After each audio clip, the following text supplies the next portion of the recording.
السلام علیکم ورحمۃ اللہ وبرکاتہ۔ الحمدللہ نحمده ونستعینه ونستغفره ونؤمن به ونتوکل علیہ ونعوذ باللہ من شرور انفسنا ومن سیئات اعمالنا من یهده اللہ فلا مضل له ومن یضلل فلا هادی له ونشهد ان لا اله الا الله وحده لا شريك له ونشهد ان سيدنا ونبينا ومولانا محمدا عبده ورسوله اما بعد فاعوذ بالله من الشيطان الرجيم بسم الله الرحمن الرحيم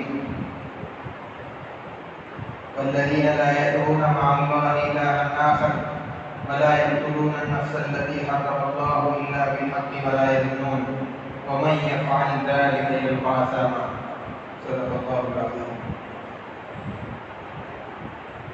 حضرات سامعین اکرام،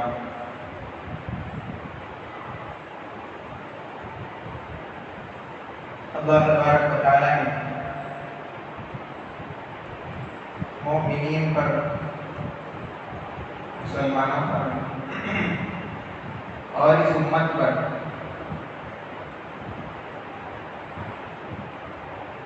جو اعمال دیے ہیں اس کی دو قسمیں۔ ایک تو وہ اعمال ہیں جس کا کرنے کا اللہ تبارک و تعالی نے حکم دیا ہے،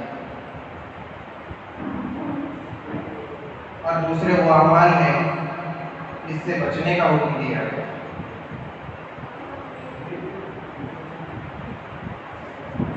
جن کاموں کو کرنے کا حکم دیا گیا ہے اس کو مأمورات کہتے ہیں، اور ان مأمورات کے ادا کرنے پر بندے کو ثواب دیا جاتا ہے، اور دوسرے جو اعمال ہیں جن سے بچنے کا حکم دیا گیا ان کو منہیات کہتے ہیں۔ بندہ جب منہیات سے بچ جاتا ہے تو اس پر بھی اس کو ثواب دیا جاتا ہے۔ اللہ تبارک و تعالی نے مومنین کی جو صفات بیان فرمائی، اس کے اندر دونوں اعمال کا تذکرہ کیا، یعنی مومنین کے اندر نیک اعمال بھی ہوتے ہیں جن کے کرنے کا حکم دیا گیا ان کاموں کو کرتے بھی ہیں، اور جن کاموں سے بچنے کا حکم دیا گیا ہے ان سے بچتے بھی ہیں۔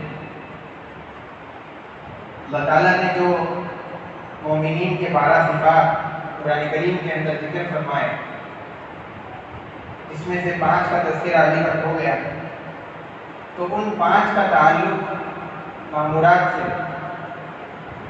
جیسے کہ عاجزی سے چلتے ہیں، جاہل جھگڑتے ہیں تو ان کو سلامتی کی دعا دیتے ہیں، راتوں میں اللہ کے سامنے عبادت کے اندر اپنی راتوں کو گزارتے ہیں، جہنم سے پناہ مانگتے ہیں، اعتدال سے خرچ کرتے ہیں، تو یہ وہ کام ہیں جو کرنے کے کام ہیں۔ اور جو نہ کرنے کے کام ہیں جیسے کہ شرک نہ کرنا، کفر نہ کرنا، چوری نہ کرنا، زنا نہ کرنا، یہ نہ کرنے کے کام ہیں۔ جو ابتدائی 5 صفات بیان کی ہے وہ کرنے کے کاموں کے متعلق ہے۔ 6ویں صفت سے آگے اللہ تعالیٰ جو بیان کریں گے وہ منہیات، یعنی جن کاموں سے رکنے کے لیے کہا گیا اور وہ اس سے رکتے ہیں، اس کو بیان کریں۔ اللہ تعالیٰ نے 6ویں صفت بیان فرمائی کہ وہ اللہ کے ساتھ کسی کو شریک نہیں کرتا۔ شرک بہت ہی بڑا گناہ ہے۔ اللہ تبارک و تعالی قرآن کریم کے اندر فرماتے ہیں ان اللہ لا یغفر ان یشرک بہ ویغفر ما دون ذلک لمن یشاء۔ اللہ تعالی شرک کے علاوہ جتنے گناہ ہیں سب کو معاف کرے، لیکن شرک ایک ایسا گناہ ہے جس کو اللہ کبھی معاف نہیں کرے۔ اللہ تبارک و تعالی شرک کو برداشت نہیں کرتا۔ اللہ تبارک و تعالیٰ کو اس کی ذات میں کے صفات میں اور اس کے افعال میں یکتا اور اکیلا ماننا، یہ ایمان ہے۔ اور اللہ تعالیٰ کے ساتھ کسی اور کو اس کی ذات میں یا پھر اس کے صفات میں یا اس کے افعال میں سے کسی میں بھی اللہ کے برابر اور شریک بنا دینا، یہ شرک ہے۔ مثلا اللہ تبارک و تعالیٰ کی ایک صفت ہے خالق ہونا، ایک صفت ہے رازق ہونا۔ اللہ ہی سب مخلوق کو پیدا کرتے ہیں، اولاد دینا یہ اللہ کی ایک خاص صفت ہے۔ اب جو آدمی یہ سمجھتا ہے جس کو اولاد نہیں ہوتی، یہ عقیدے سے اگر کسی مزار پہ جائے، کسی بزرگ کی مزار پہ جا کر کے یہ سوچ کر کے جائے کہ میں یہاں پر اگر اتنے روپئے کی چادر چڑھا دوں گا، اتنے روپئے جیسے صدقہ وہاں پر دے دوں گا، یا پھر وہاں جا کر کے فلاں بزرگ کے ان کے واسطے سے منت کروں گا تو مجھے اولاد وہ بزرگ دے دیں، یہ بھی شرک ہے۔ اس لیے کہ اس بندے نے اللہ کی جو خاص صفت تھی خالق ہونا، اس کے اندر وہ فلاں آدمی کو جو اللہ کی ایک مخلوق ہے ان کو بھی شریک بنا دیا۔ اس طریقے کی بے شمار مثالیں، اللہ کی کوئی بھی صفت کے اندر غیر اللہ کو شریک بنا لینا یہ شرک ہے۔ اللہ تبارک و تعالی دوسری جگہ فرماتے ہیں اور ایک آیت کے اندر اس کا ترجمہ یہ ہے کہ جو اللہ کے ساتھ شریک ٹھہراتا ہے تو اللہ تبارک و تعالیٰ کو اس پر غصہ ہوتا ہے، اللہ کی اس پر لعنت ہوتی ہے، اللہ تعالیٰ نے اس کے لیے دردناک عذاب تیار کر رکھا ہے۔ اللہ تبارک و تعالیٰ کے نزدیک سب سے بڑا گناہ ہے کہ وہ شرک کر، اللہ تعالیٰ شرک کے گناہ کو کبھی بھی برداشت نہیں کرتا۔ احادیث بھی بہت ساری ہیں جس کے اندر شرک کی مذمت اور اس سے دور رہنے کا نبی محمد صلی اللہ علیہ وسلم نے اپنے امت کو تاکیدی حکم فرمایا۔ نبی محمد صلی اللہ علیہ وسلم نے ایک مرتبہ صحابہ اکرام سے پوچھا کہ میں تم کو اکبر الکبائر یعنی جو سب سے بڑے گناہ ہیں وہ نہ بتلاؤں؟ صحابہ نے کہا کہ ضرور بتلائیے۔ نبی رحمت صلی اللہ علیہ وسلم نے فرمایا کہ اکبر الکبائر یعنی سب سے بڑے گناہ چار ہیں۔ ایک تو اللہ کے ساتھ شرک کرنا، اللہ کے ساتھ کسی کو اس کے برابر ٹھہرا کر کے اس کو معبود مان کر کے اس کی پرستش کرنا۔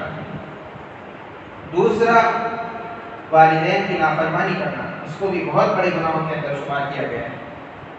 اور تیسرا جھوٹی قسم کھانا اور جھوٹی گواہی دینا، یہ دو چیزیں بھی بڑے گناہوں کے اندر شمار ہوتی ہیں۔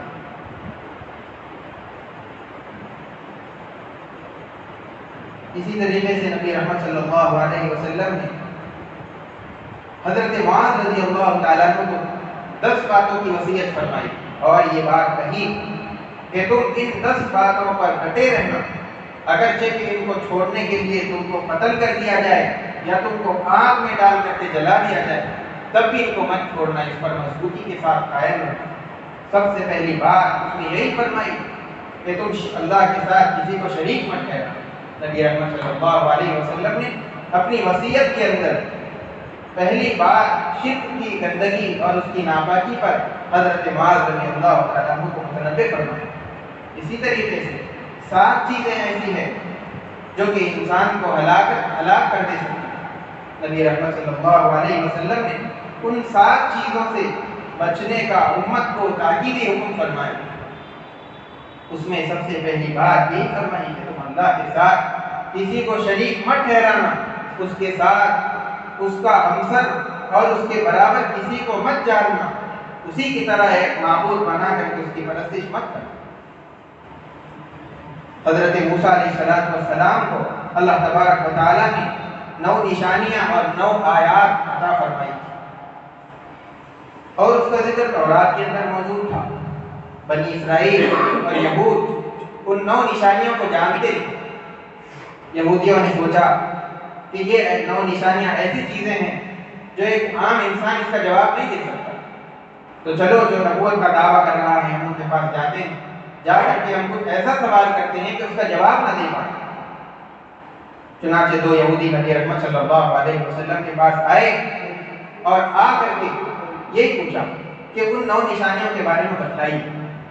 نبی رحمت صلی اللہ علیہ وسلم نے ان کو 9 نشانیاں بتلائی اور اسی ترتیب سے بتائی جو اس ترتیب سے توریت کے اندر موجود ہے۔ جب انہوں نے جواب سنا تو تعجب سے نبی رحمت صلی اللہ علیہ وسلم نے آپ کے ہاتھ اور آپ کے قدم کو بوسہ دیا اور یہ کہا کہ آپ سچے نہیں۔ نبی رحمت صلی اللہ علیہ وسلم نے اسی وقت ان سے کہا کہ تم ایمان کیوں نہیں لاتے؟ انہوں نے کہا کہ اگر ہم ایمان لائیں گے تو ہماری قوم کو قتل کرے۔